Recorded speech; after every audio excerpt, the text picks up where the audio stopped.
In this video, we will discuss some recent developments which can collectively be called post-behavioral science in organizational theory.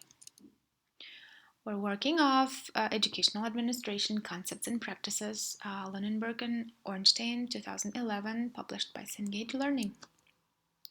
And we will touch upon the school improvement movement and the ideas of democratic community and social justice.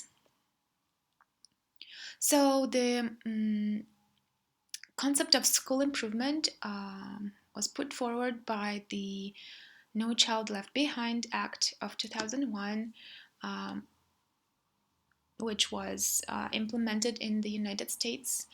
And it basically set demanding accountability standards, and schools, school districts, and states had to comply with those standards.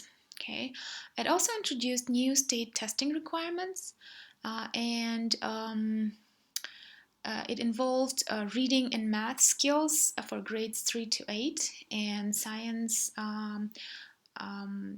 following that. Each state had to report adequate yearly progress. They had to set that AYP and report that, for all students divided by subgroups. And the goal of the No Child Left Behind was that 100% of students must score at the proficient level by 2014. Right, so this brought a lot of reforms in the United States schools, and really school districts had to clarify the purpose of what they did. They had to encourage collective learning, and they really had to align their work with state standards, and a lot of support was supposed to be provided to teachers, in order to train them with all the teaching tool, provide them with the teaching tools, and in general to provide support they need, to help all students reach this high standards. Okay. Also, schools and school districts had to turn to data-driven um, decision making. A lot of performance data was supposed to be collected and made available, broken down by specific objectives and target levels. So this really changed the entire way public schools operated in the US, and there was a lot of research around it, and all of that as part of the school improvement concept. Okay, so another thing worth mentioning here is the idea of a democratic community. This is based on Dewey's ideas put forward more than a century ago. He argued that schools should embody the kind of community that combined the best aspects of classic liberalism and communitarianism, right? Basically, in Dewey's words, individualism and socialism, right? So, according to Dewey, schools should be places to prepare people to live in and maintain a healthy democratic society. Right? Despite all of these great ideas, Dewey remained relatively uninfluential in the 20th century. There were other things to deal with. However, recently there is a resurgence of interest in his ideas, and there are many calls to explicitly teach democratic concepts, along with other things. Generally, that the idea of that democratic citizenship should be taught in schools has been very vocal recently. At the same time, there are critiques, questioning the meaning of democracy in modern times, given the changes that are really, they are kind of not breaking, but really strongly, testing the society's fabric, right? But nevertheless, This concept of democratic community and how schools, what role schools play in it, have become more than relevant recently.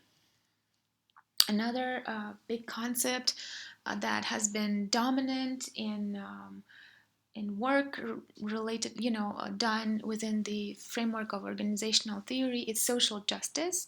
You know that the United States, according to its constitution, it really aims to establish liberty and justice for all. And the 14th Amendment of the Constitution argues that no state shall deny to any person within its jurisdiction the equal protection of the laws, right? Which basically means that equal protection, it also extends to equal education opportunity, right? So there should be equality of opportunity as put forward by the U.S. Constitution, right?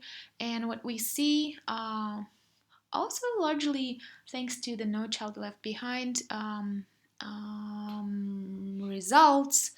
Um, we got a lot of data from that school improvement process, and we see a lot of inequities, in educational institutions. There are a lot of disparities by race, ethnicity, socioeconomic status, gender, and other social characteristics.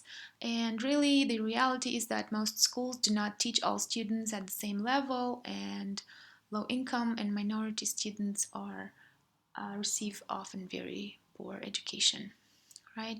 And so, coming back to the idea of democratic schooling, the people who work in the framework of social justice, often this is a critical researchers. They argue that yes, schooling must be democratic, but it is only democratic when all practices are excellent and equitable.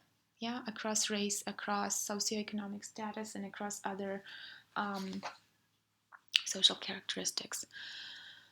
Finally, there are other emergent, non-traditional perspectives. Some of them some of them are neo-Marxist, critical theory, postmodernism, and you can read more about them in the suggested literature list in the end of our chapter 1 in our book.